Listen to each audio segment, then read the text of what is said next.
If you have a Nintendo Switch and you're on the lookout for the Switch Pro Controller or an alternative to the Switch Pro Controller, you've probably come across this. This is the 8BitDo SN30 Pro Plus. I've had it for 6 months and I want to tell you why you should really be considering this as your main controller.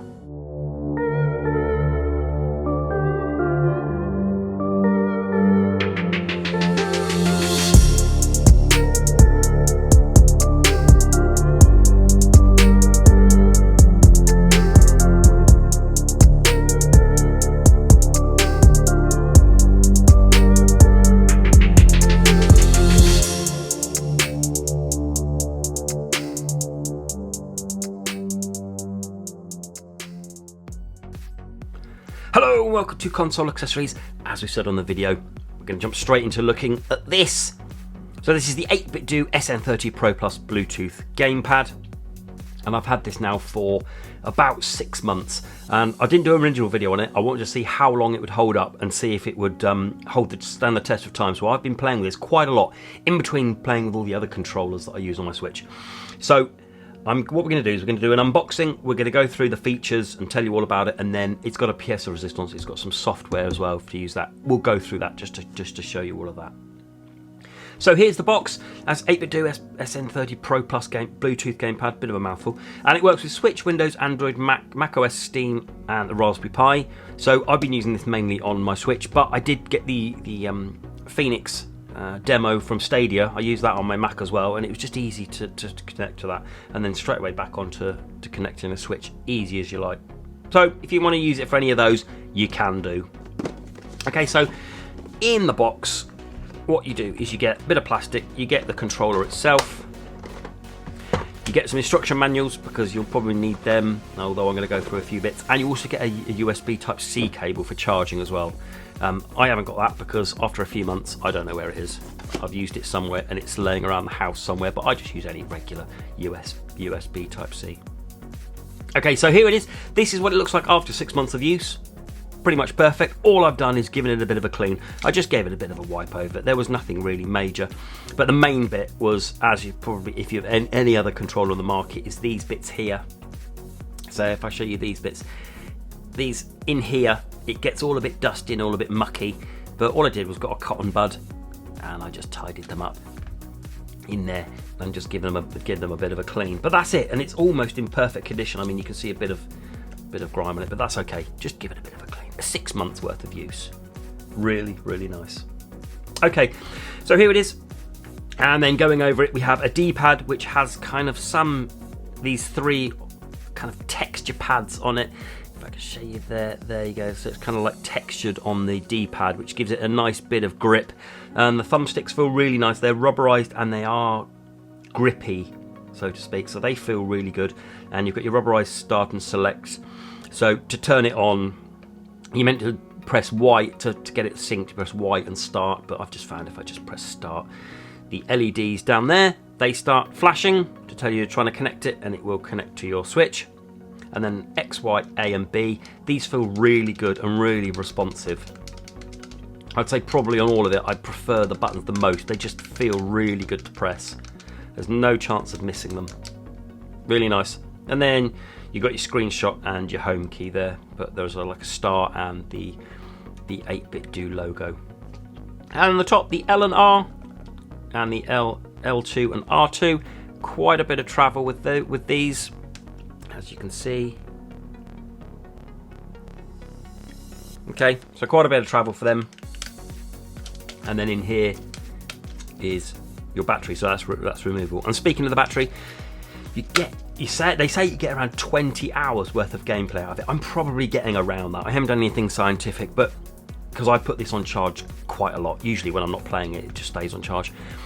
You're around 20 hours worth of play, which is fantastic. And 4 hours charge, so yeah, again, around 4 hours charge I'd say, but 20 hours play is absolutely brilliant. And it weighs only 222 grams, sorry. So not particularly heavy. And if you're looking to get into the price, your average Pro controller, so you kind of this is the Pro controller for the Switch, is an official one. This is around £60 or $70. For this, it's £35 in the UK at the moment, and around $50 The prices will change. I'll leave links down below, so they will change, but at the time of recording this, it's £35. So it's almost half the price of this. And the quality is absolutely tremendous.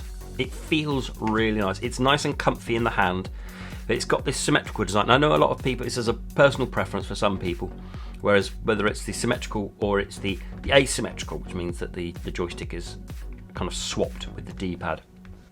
I don't know which one you prefer. I'll leave a comment below with symmetrical and asymmetrical. Please do go and have a look and vote for which one you like. Hit a like to the comment that says symmetrical if you prefer this, and hit a like for the comment that says asymmetrical if you prefer it this way. For me, I can give or take it really. I don't mind either way. But this is stuck, so it's kind of like your PS4 version is to have it like that. Also, it has lots of different features as well. So it has the turbo feature, it has motion controls, and it has rumble, but it is regular rumble. It's not HD rumble, which basically means it just rumbles. Whereas kind of like your HD rumble in some of your Joy-Cons, the official Joy-Cons, you can really feel like a sense of rumble. This hasn't got that. This has just got a regular rumble. And you're going to ask about waking up the console. I can't find any information on whether it will or not, and I can't find it waking up the console. I can't make it wake up the console. Haven't found a way of doing that yet. That's not to say it doesn't, but of all the months I've had it, I haven't been able to wake up the console as yet. And the build quality, as I've said, it's super impressive. It feels solid. I've had this for months and it's just going strong, and it's plastic all the way around, and there's no kind of grippy texture. That's the only thing. It would have been nice if this had been kind of like gripped or certainly rubbered, but as you can see, it's all the same all the way around. No matter where you look at it, it's all going to be exactly the same. There's no kind of grippiness on here. Okay, so absolutely brilliant. It's a really, really good controller. It's really well made, and it just feels quality when you press all the buttons. And there's also something as well. It also has software, which means you can change things. So you can change the sticks, you can change the macros, you can change the rumble, and all sorts. So what I'm going to do is I'm going to quickly go over now. And I recorded a video yesterday of going through the software, and what I'll do is I'll just talk you through it. Okay, here we have the software, and when you load it up, you can create a profile. So all you do is click on create a profile, and you just call it whatever you like. I'm just going to call it Switch, and you give it a description. So let's call it 8BitDo Switch profile. And then you create that, and that means that you can switch between profiles. You can't do that on the fly, you have to do it via the software. And if you look on here in the mapping, so you have everything over on the left, and on the right is what you can change it to. So if we kind of like, we click one of them, we can change L2 to be any of those, home, A, B, X, or Y. We can change the up button to be anything, home, A, B, X, Y, R, Z, R, Z3, whatever you want. So let's change the up to be home, which changes over on the left. And the start button can also be changed to be turbo, hold, or burst. So let's set it to be turbo. And then you can change the A button. So again, it can be all of them if you want it to be, and all of them. So you change all them. Then moving over to the menu at the top, you've got sticks, so you can change the left stick and the right stick. So if we drag that right down, you kind of like, you're increasing your sensitivity of the stick from 0 to 100, as you can see there. Really nice, and you can invert them revert the X and Y on both the left and the right stick. Entirely up to you. You can swap the sticks if you want, or swap the D-pad and the left stick if that's of interest of you. You can also do that.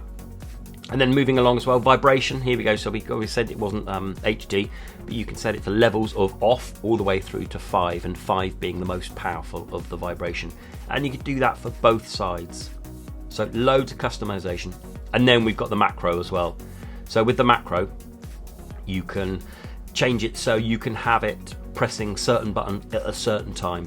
So we can have it pressing A, L3, R1, and Y. Okay, so that's your A macro. And then you can add as many macros as you like. So star, L1, L1, R1, R1. So the possibilities are endless on the way you want to do your macros. And then all you do is you click sync to controller, and it syncs it up.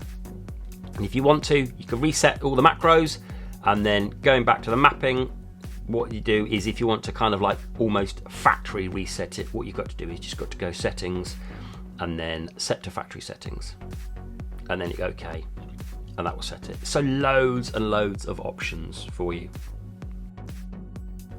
So there we go. There's a quick brief rundown of the software and the kind of what it does. Really impressed with that. So what we're going to do now is we're just going to have a little bit of a jump into some gameplay. Now what I was saying about waking it up. Okay, so if I press start, we have the LEDs flashing there. Don't know if you can see that they are flashing. So we know it's trying to connect to the switch, but it isn't. So let's fire it up, and then we know it's connected. There we go. Okay.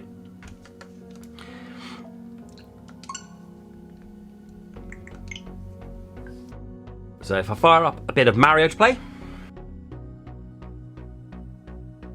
and here we are in Mario. So like I'm saying, this controller feels great, and if you can see that, let's try and get that better.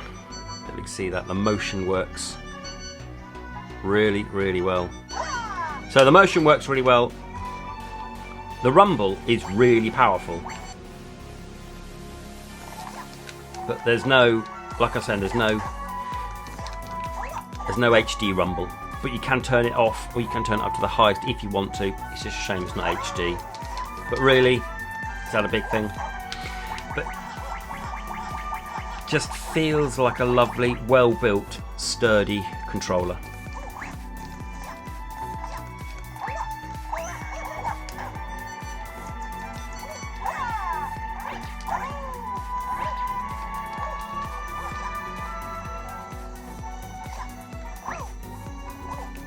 Okay, that's enough of me playing Mario Galaxy. Okay, so there we have it.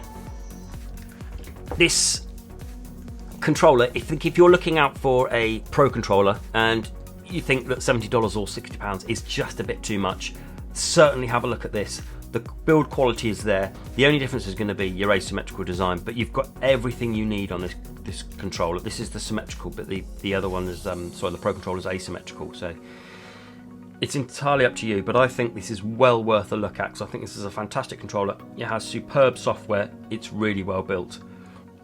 So certainly go and have a look at it. And I'll leave links down below of where you can get hold of it.